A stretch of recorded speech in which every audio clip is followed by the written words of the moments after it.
My dying grandfather's lawyer asked me one question before he opened the safe. When I answered, the whole room exploded. My grandfather built things with his hands. He fixed brakes, taught me how to carve spoons, and he kept secrets in the hollow of his workshop bench. He remembered the smallest things about people: a crooked smile, the favorite pie at a church picnic, the exact way you rolled your tea bag. When he passed, 62 people came to the service.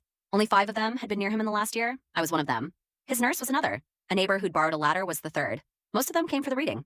A week after the funeral, 18 relatives sat in a conference room above a bakery. My aunts took the long table with their purses. My uncles argued quietly over stocks. My cousins posted on their phones.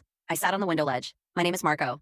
I was 26, and for 3 years I'd spent every other Sunday sanding the porch, mending the fence, listening to him hum while we worked. He told me once I was the only one who asked him about his toolbox, not his money. I didn't understand until the law firm day. The lawyer walked in like someone who collects lost promises and sorts them in 2 envelopes. He cleared his throat, looked at all of us. Before I read Mr. Alvarez's will, there is a condition. 18 heads turned sharp. He left a question. It must be answered correctly by someone in this room. If not, the estate goes to the foundation he hated most. Silence fractured into whispers. The lawyer began at the oldest. He asked Aunt Rosa, "What was the name of your father's first dog?" Rosa blinked. "A dog? He never had a dog. Is that your answer?" She guessed Bruno. Wrong. He moved down the line. Manuel. Wrong. Elena. Wrong. They tried obvious names. Lucky. Rex. Spot. Each answer failed. My cousin Louise smirked and said, "This is ridiculous." He tried Rocco. Wrong. My mother said, "Maybe it's one of his workhorses." Wrong. The questions kept coming, each one to throw at a target that wasn't there. They grew louder. Fingers pointed. Faces flushed. When it came to me, I nearly didn't stand. The lawyer looked at my file, then at me. "Last one," he said. "If you answer correctly, the primary portion of the estate will be placed at your disposal." Everyone leaned in like a tide. He asked, "What did Mr. Alvarez call the tiny wooden box he kept under his workbench?" I knew instantly. He'd shown it to me one rainy afternoon. We were patching a roof, and the wind kept the house awake. He flipped the box open. Inside were old train tickets, a faded photograph, a child's tooth, a note in a child's handwriting. He kept it like a church keeps a hymn. He told me, "This is my later box." When the lawyer asked, Aunt Rosa whispered, "A music box."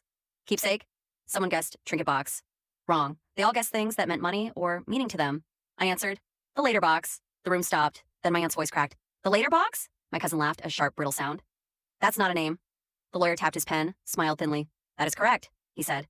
The air in the room shifted like curtains in a storm. My mother screamed, "You can't be serious!" My uncle slapped the table so hard a sugar packet flew. "No," my aunt wailed. "He promised us." But promises weren't the same as conditions. He had insisted that only someone who knew the box's name, knew what he kept as his private later, could receive the bulk of his estate. He wanted someone who had been there for the small things. My voice shook, but I didn't change the answer. The lawyer read the clause aloud, words that felt like cold iron.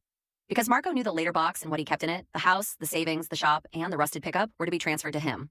The room erupted. Chairs scraped. Crying cut through shouting. My cousins accused me of lying. My aunt said I bribed him. Someone called me a thief. My grandfather had left me the things he used every day, and the things he kept for someday. I thought of the box under the bench. I thought of the ticket to a train he never took, and the note in a child's uneven hand that said,